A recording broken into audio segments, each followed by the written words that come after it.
Alrighty, Ryan Marquez, welcome to Pardon My Success! Hey.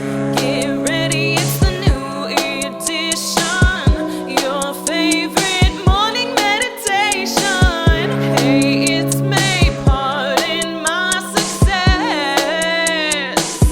I'm a hot mess. Hey, thanks so much for having me. I'm so excited to be here with you. Everybody, this is super random. My parents actually met Ryan back in St. Louis, mom and dad shout out, and sent his info to me and a million videos of you playing piano. And they were like, he's a producer and songwriter and you need to have him on the show.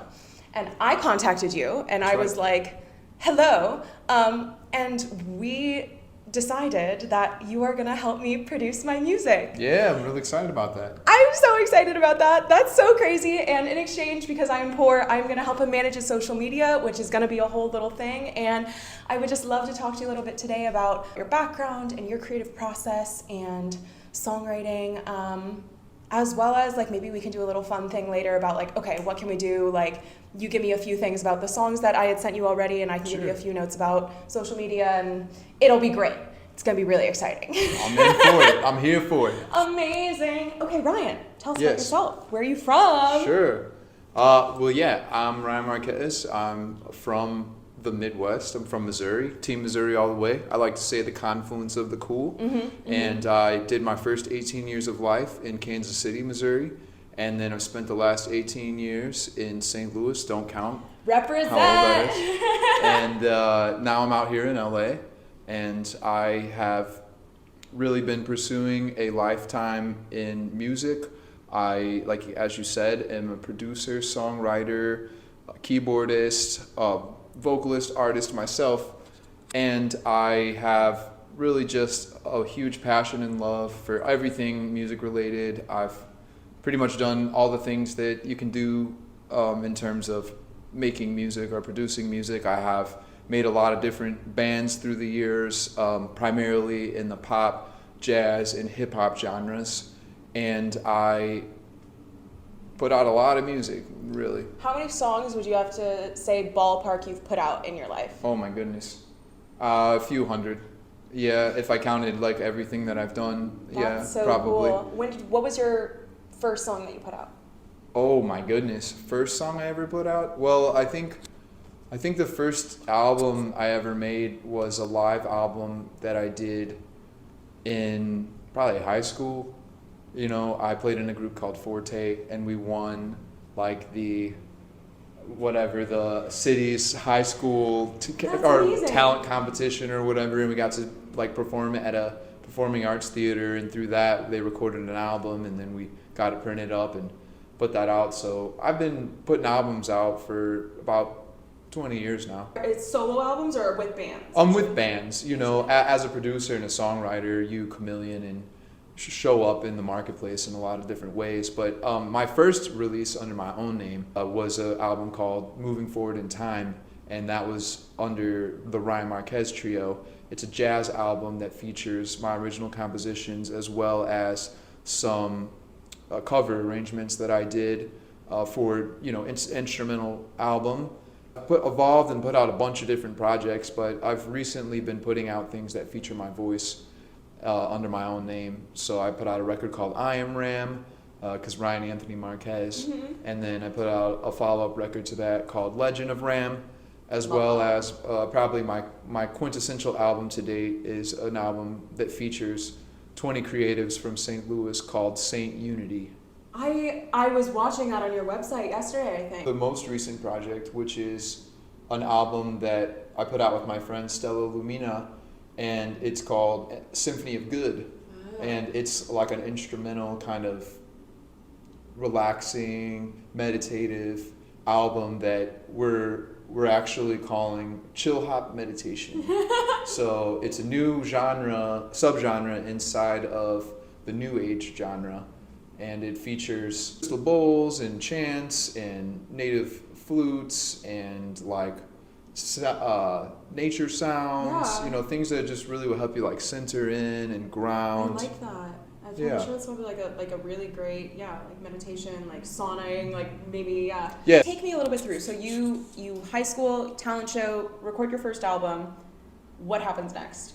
Well, so like I said, I grew up in Kansas City, and upon graduating from high school, I moved to St. Louis, where I went to Webster University, and studied jazz performance under the great direction of Dr. Mike Parkinson, Paul DeMarinis, and I studied with a really phenomenal pianist in town named Carol Beth True.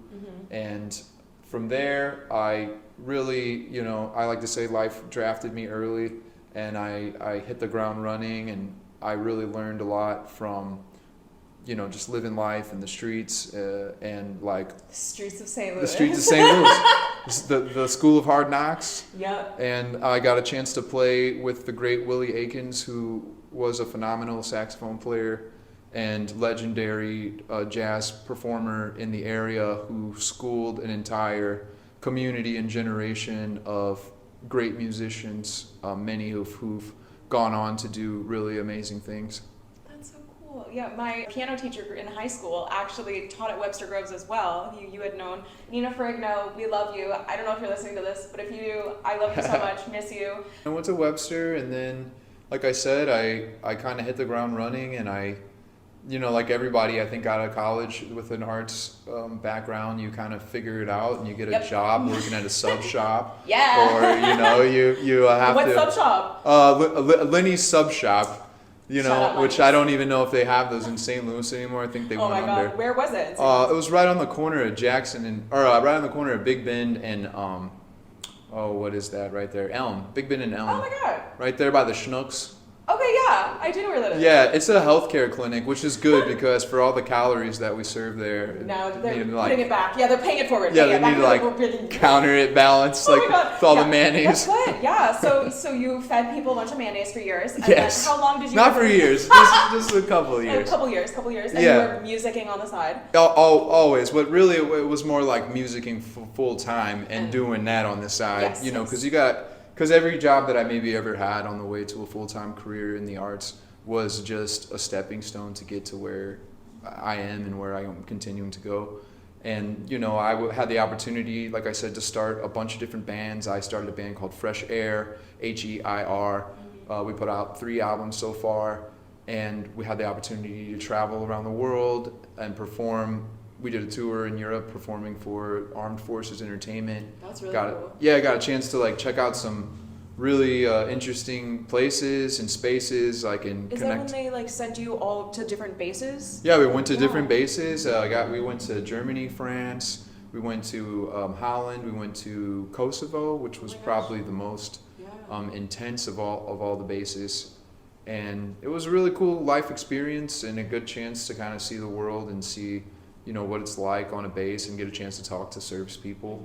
And that was really cool. And from there, I started another band called The People's Key, which is an Oregon jazz and soul group where we took, the popular songbook and kind of flip them into jazz songs. We did themes like the Beatles and Jimi Hendrix and Pink Floyd. And that was a really fun group. And then from there, I kind of more currently started a production duo with my buddy Drew Mantia called The Belief Cycle, and all of these you can find on Spotify. They'll be tagged up here. And stuff. We'll see them. So, but The Belief Cycle is more pop, dance, house, EDM, feel good vibes, and we've been making music probably since about 2016 or so. Drew and I have been friends for probably 20 years now, though, and we've had our music featured on networks like CW, MTV, E, BET, VH1. So that's kind of the projects that I do in terms of how I show up as an instrumentalist, producer, songwriter. But like I said, I've been putting albums out under my own name. I have the opportunity to write and produce for a lot of the top talent in St. Louis. And I also started a band a couple of years ago with my best buds from Kansas City called Woodland Ave with Flair the Rebel and Bob the Beat Builder. Those are my 2 best buds. Hell yeah. Yeah, from Jeff and I go all the way back to kindergarten. Bob and I go all the way back to 6th grade, where we all went to Lincoln College Prep, go Tigers. And after maybe I don't know, 10 or 15 year hiatus, we kind of reconnected, and we were like, yo, we all still do music. Like, we should put like the band bags together, you know. And I know Jeff. Getting the band back together. Jeff doesn't like to call it a band. He calls it a collective or whatever. Oh yeah, but the artist collective. But it's really a band, you know. Yeah. How many bands are you in? A lot of bands. It's a lot to keep track of. Do you like simultaneously band, or is it like, are you in like 5 bands at once, or is it like every couple months you're like, okay, like let me do a couple songs with this one? And like, it's kind of all at once, you know. It comes in waves or seasons, you know, like Fresh Air, The People's Key, The Belief Cycle, Woodland Ave, Ryan Marquez Trio, like just Ryan Marquez. I also started this new thing where I rap and play guitar. And I love that. I love the guitar. Yeah. The guitar's sick. Yeah, I got one actually when I was hanging out here in LA. I saw like the one I wanted at Sam Ash, and I was like, that's my guitar. Can you get it off the wall for me? Wait, that's so funny. In St. Louis, back growing up, there was this thing called, I don't know if you ever had to do this, Luke 18. It was like one of those like Catholic children's retreats that we had to go on. Baptist. Okay. There was like this retreat that we had to go on every year. The 2 people that led it was like a musical duo, and one of them played the guitar, and like I remember being like 12 years old, being like, that's the sickest instrument. Yes. Like, that's so cool. It's so many instruments in once. It's like an accordion, a keyboard, a guitar, there's buttons, there's so much happening. It's really cool. It's cool because it's versatile with MIDI now, and I actually just saw Herbie Hancock at Music at the Intersection in St. Louis, and I think he's, you know, in his 80s, and he was rocking that thing. It like the last song, he was playing the guitar and he like jumped up and slammed the band down for the last hit, and I was like, man, if we could all be that lucky when we're that old. Yeah, I hope I'm 80 years old.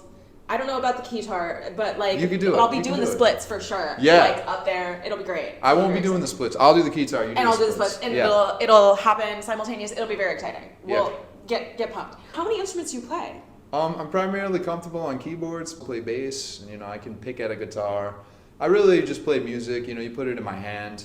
I have a machine. You know, I like finger drums and production, but really, you know, the instrument is art itself. Like, we're the instrument, and the music just kind of channels, and whatever you have access to, that's what I use to make music. You're used to doing basically like all of the development. Yeah, that's kind of where I've lived the last decade or so in terms of songwriting and production. I really thrive a lot in live production. Like, I like to work with real musicians versus, you know, virtual instruments or making things inside of the box. Although I do a lot of that. I do a lot of that. Yeah. But I also have just really I kind of think of myself like a combination of between like a Quincy Jones, a Burt Bacharach, and a Mark Ronson, you know? Okay. I like to really write, you know, maybe old school sounding things like a Burt Bacharach or a Quincy Jones, and pull together like a large community of people, maybe like a Quincy Jones.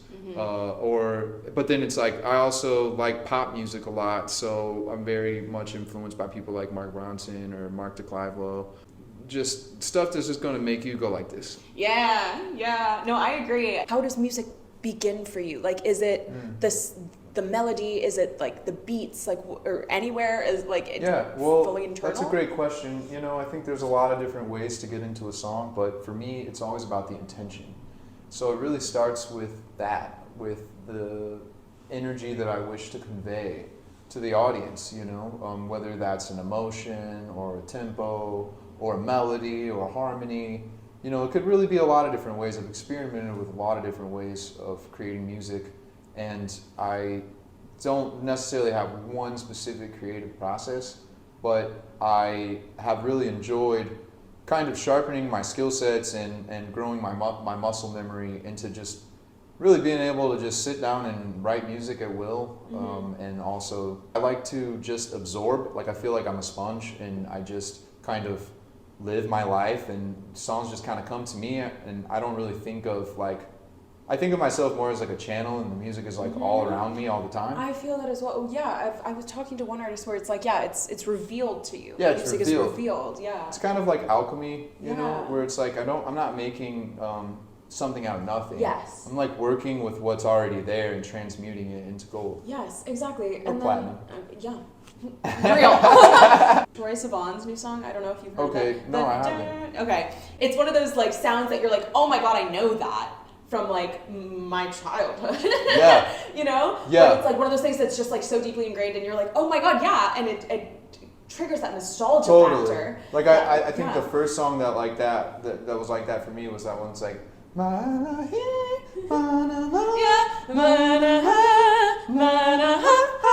Right?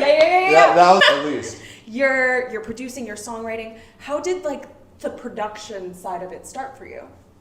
Well, I think I've always kind of thought of myself as a producer, you know, and songwriter. I've had the opportunity to really grow next to and under the watch of some really phenomenal producers, you know, really great friends, and Drew Mantia, as I mentioned, and Nick Savage from Fresh Heir, both phenomenal producers. And then I've had the opportunity to work with some really legendary producers, one of which is the great Carl Napa, who was an engineer and producer at this record studio in New York called the Hit Factory. Oh, yeah. Which is a pretty legendary place. It's pretty legendary. And so I got a chance to make, like as I mentioned, Saint Unity, my album release from 2021.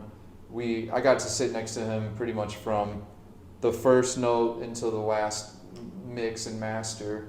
And what was that like? It was really phenomenal. I think I grew leaps and bounds, and I definitely, you know, I'm sorry, Carl, stole some tricks and some tips. Borrowing, it's learning. Yeah. We're teaching. Yes, and Carl is actually a phenomenal educator. He's the department chair now at Webster University Audio Department.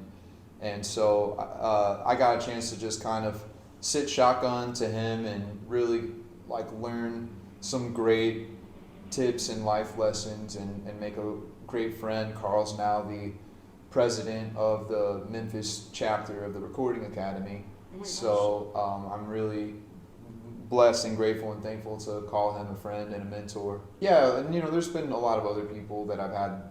Like I said, I'm like a sponge. So anyone that I work with, I'm always looking to like learn something from, even if it's just like patience or. I have no patience. It's kind of a problem. It's okay. It comes with time. It's an acquired taste. I've been told that I have no red flags except for the fact that I'm very impatient. But it also is. It's what drives me. Yes. I'm also just like a very anxious person, and I need to go fast. Everything has to be quick. I get that. Done. I mean, it has to be done now. Looking at your resume and accomplishments and stuff, it's like, holy cow! Like, you've really done a lot of shit. Like, thank you. And before my 25th birthday, I turned 25 in March. Wow. So I'm booking it. You know what I mean? You're doing great. I'm doing my best. I got a master's degree. I'm done with that. Don't be in a rush, man. You'll get old soon enough. I'm know what I mean? so rushed. Well, here's my thing too, is that I think I told you, I talk about this all the damn time. Everyone's so annoyed with me, I'm sure. I want to be the youngest EGOT holder on earth, which means I have 15 years. Less than that now, because, you know, turning 25. But the age limit is 39. 39? 39. Ooh. I know. Well, you just got to get the first one. Exactly. And from there, well, here's the plan. And I feel like, as my producer, we'll be talking about this lots. Yeah. I want to create, first off, the first album, debut album, all that stuff. And then I want my touring concert to be a jukebox musical of the album. That's cool. And I want it to be a full musical, like full cast, everything, like full production value. I don't know how this is gonna happen, but we're gonna make it happen, and it's gonna be great. And from there, I think we can get, you know, super easy, just like a Broadway, you know, residency, and we can therefore be like, okay, easy Tony, and then we can turn it into a movie, easy Oscar, and I like the ambition. from the album already a Grammy, and then, you know, we can work on the Emmy as like a fun guest star role later on. That's what's up. That's what's up. I like the creative vision. Thank you. I want it to be fun, and like the Eras Tour, Taylor Swift, queen of music right now globally. As of yesterday, Spotify literally named her that. Love her, that's mom. But well, you know how she had a really strong business team. Has a really strong business team behind her, and you know, her thing was obviously she has a great product, but she really figured out how to manipulate the system. But there's a lot of skill and obviously it takes a lot of cash. Yeah. We're gonna have to get there first. Yeah. Gonna need some money. Well, she had the money first. Well, her family, yeah.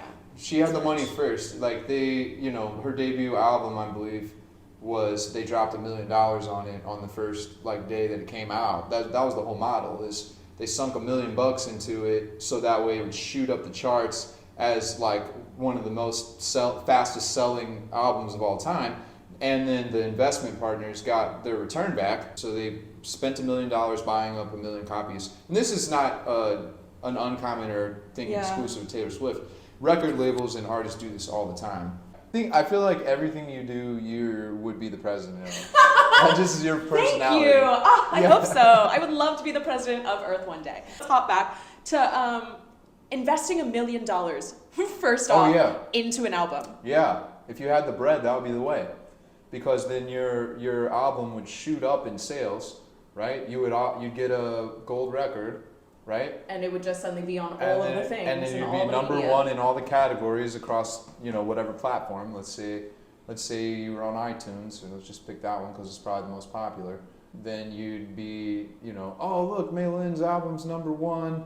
Wow, she came out of nowhere. Her debut album smashed it. Now when you go to say, hey Rolling Stone, can we get an interview? Hey Ellen, can we come on the show? Hey Jimmy Fallon, can we do a performance? Because those are the big things you need: the blurbs, the headlines. You gotta have the. It's not even what's true; it's what sounds like it's true. It's the narrative. They haven't really done anything recently, but we're gonna make it seem like they have. Exactly. And it's just finding the most random, obscure things and literally selling it as important and exciting. We like to say it's making chicken salad out of chicken shit. Yeah, love that.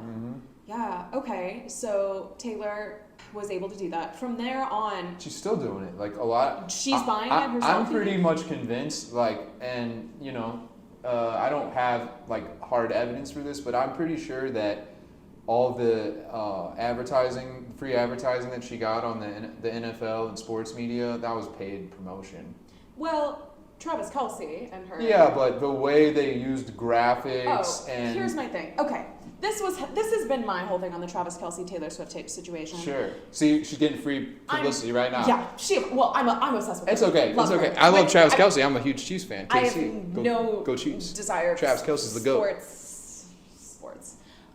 He obviously is in love with her and went to a concert it's Taylor Swift. Yeah, she's huge. Who doesn't love Taylor Swift? I mean, yeah, he I went would to go her on a date with her, concert. for sure. Yeah, no, exactly. And he was like, "Oh, I made a bracelet with my number on it to give to her." Of course he did. People are like, "Oh, that's a publicity stunt." I think he genuinely, just as a dude, and of course he thought it was funny to say on whatever sports network, yada yada, and it got on the news because all of her fans were like, "That's so funny," and it got it to be a big thing. And she reached out and they started seeing each other, yada yada yada, and then her agency, her team, her managers, when it started coming time to be like, okay, she'll think about coming to a game, then it has to absolutely 100%, no matter what, it is contractually obligated, I'm sure. Oh, yeah. Her arrival, her departure, how long she's on TV, exactly how many commercial breaks she gets, what they're allowed to use, how many photos they're allowed to take of her. That is 100% all in the terms. Definitely. It's her life, but she's monetizing it. You have to. Monetizing it. You're monetizing it, and not only that,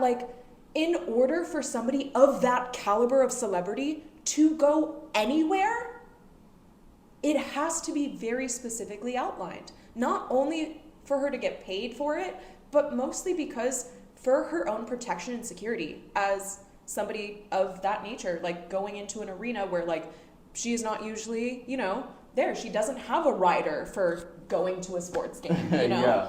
The other thing that really grinds my gears is, well, obviously, the world runs on money. That's how it works. But truth. how much of this industry is given to undeserving, untalented individuals purely because of the money?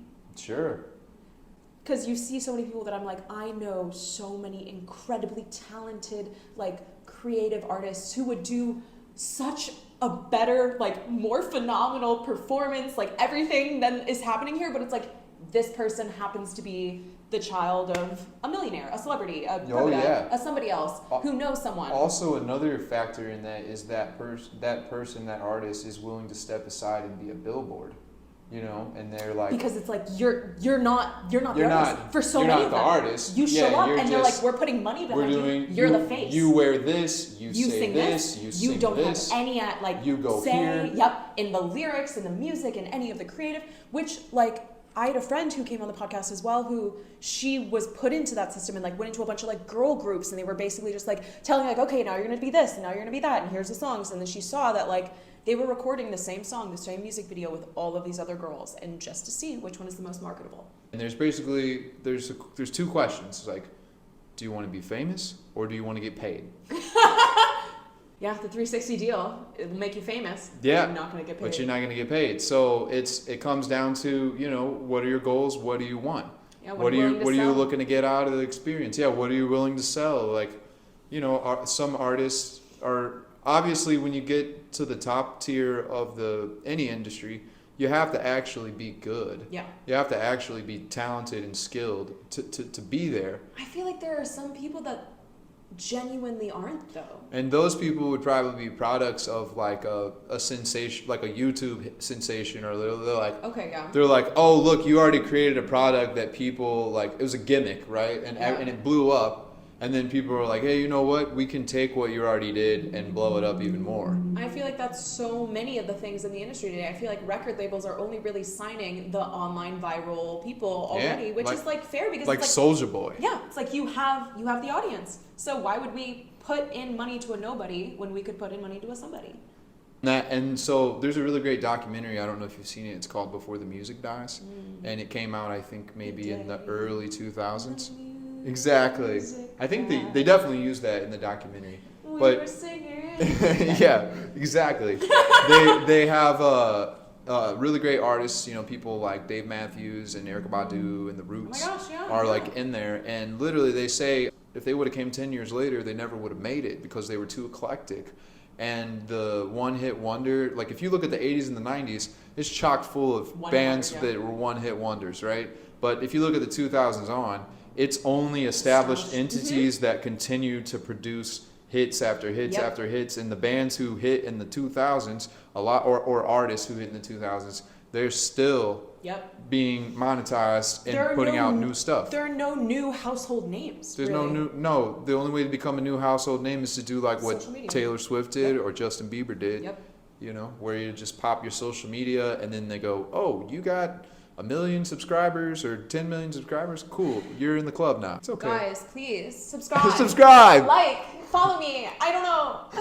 I'm doing my best. We're trying to be a corporate Like, entity please, over I here. need to be a corporate entity. I need to get an LLC. I'm busy. We're booked and busy. We're trying to do things. I need to put $1 million into my first album, and I don't have $1 million. I'm $1 million shy of $1 million. We need 1 million people to give us $1. Just $1. That's it. Just a 2 singular million, dollar. give us 50 cents. That's Come literally on. also totally fair. Yeah. 2 million of you, just 50 cents. Like, That's it. just band together. Just work Everybody together. out there. It's really hard. We're really trying to make it here. I know it's a really difficult time. And like, I feel like everywhere I go, anyone I talk to, it's like people are trying to release music and are trying to do things and are trying to like make something and create.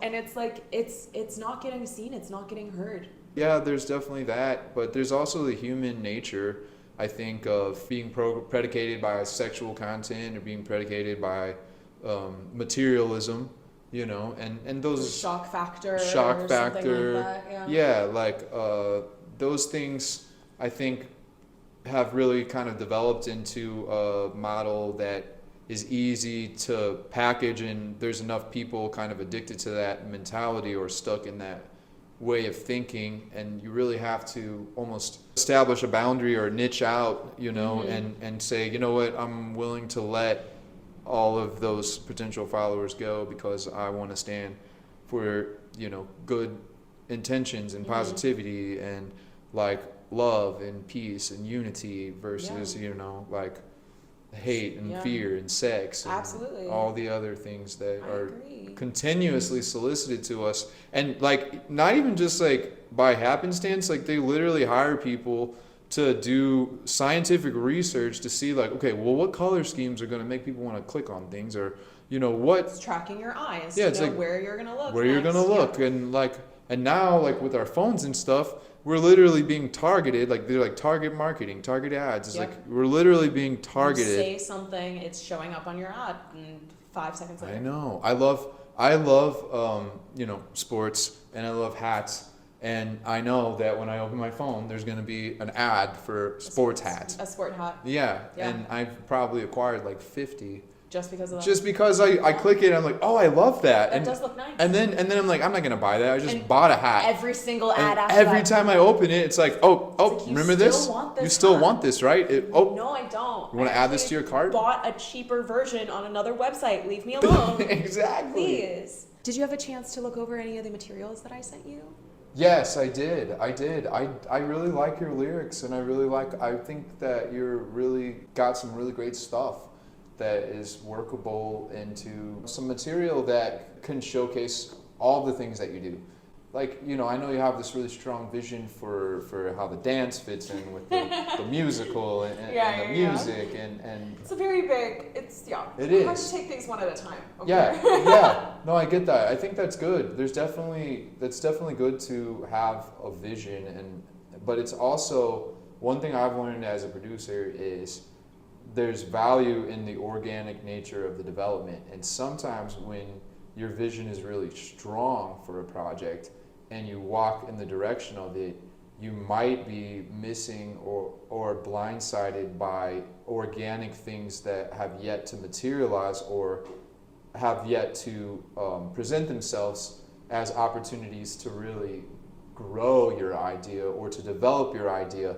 And I know for me, having also a gift of conceptualism or being able to like see large scale projects like and then try to reverse engineer it. Yeah. You know, that's a gift. I mean, that's like we're talking Quincy Jones level, you know, of production there. And I think that that's really good. But I also do think that allowing like some magic in the space, like not having it so worked out to the point where you're like attached to it to where like no one can change anything. Yeah.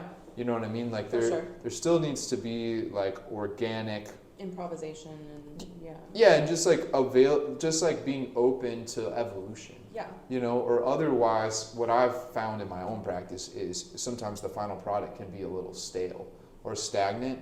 But I think like in terms of what you have, in terms of raw material, in terms of developing a sound, in terms of developing a brand, like I think you have everything. You have all the intangibles, which, you know, that's already going to put you in a category above, you know, others. Whereas like you can dance, you can act, you can play the piano, you can write, you can, you know, do all these things. You can do your own graphics, you can market yourself, like you can do all the things, you know. And a lot of artists, they're like, well, I just know how to make the music, you know. So I think you're really in a good spot to make significant progress.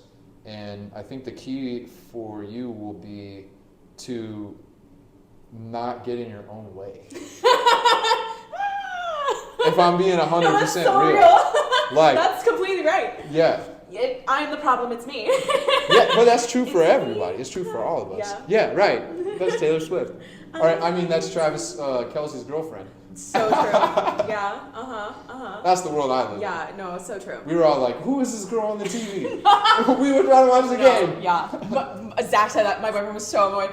I came over and I was like, "Oh my god, the Chiefs game is Taylor on?" And immediately there she is. And I was like, "Oh my god." And he's like, "Yeah, it's all they show now. I can't watch it." I know. And I was like, honestly, good. This is what I need for. I was like, I need just a Taylor cam where it's like in the corner of the screen. It's just Taylor in the corner. That's all I would look at. I would just sit there and watch her. And the game can continue on in its space. I don't and we're gonna be. That's hilarious. Attention is. You know what? They might start a whole network. They better. You know, the Manning brothers did that on Monday Night Football. Like they have their own show. It's just them watching it. It's just them watching the football in their house. Yeah. Like their houses pay to watch on Taylor live Swift stream. Hang out, watch her boyfriend on TV. On her commentary, she can hang. What's gonna happen when she breaks up with him though? Oh, that's okay. It's gonna be a great album. It'll be a good one. Yeah. Yeah. It's gonna be sick. It'll be called like the GOAT. Yeah. Commentators on the sports telecast were having a field day with the puns. I love a good Taylor Swift pun. They were killing it. Like, you know, and they're all paid to say it, so it's. Aren't we all? Aren't they all? Yeah. But I'm really excited to begin this partnership and Yeah. also just to talk more. And I'm sure this has been a great interview. I'm definitely going to have you on another podcast. This has been such. Yeah, I'm please. Sure you guys are I gonna like love it. talking about all Yeah. kinds of This stuff. is so good. I feel like you just have so much insight into like the music industry on its own. And Oh yeah, I can talk about that all day, and I just, you know, I'm a deep person. I can go deep fast, and like you said, you know, you brought up the Matrix, and that's where I live. You know, I In the live. Matrix? Well, yeah, we all live in the Matrix, Agreed. but you know, Morpheus, Neo, Trinity are like huge influences on my life, yeah. and just, you know, really the Wachowskis. You know, I Yeah, love their no, seriously. movies. Like, I don't know if you've ever seen Cloud Atlas, but that's another good one too that they did. They're just Yeah. or Jupiter Ascending. Yes, yeah. That one is That was like, crazy. This has been amazing. I hope you guys enjoy this interview. Everyone, thank you so much for watching, and thank you so much, Ryan, thank for you, coming Malin. on. Thanks for having me. And I will see you guys all next week. Please like and subscribe, all of that jazz. Have a good one. Are you PMSing?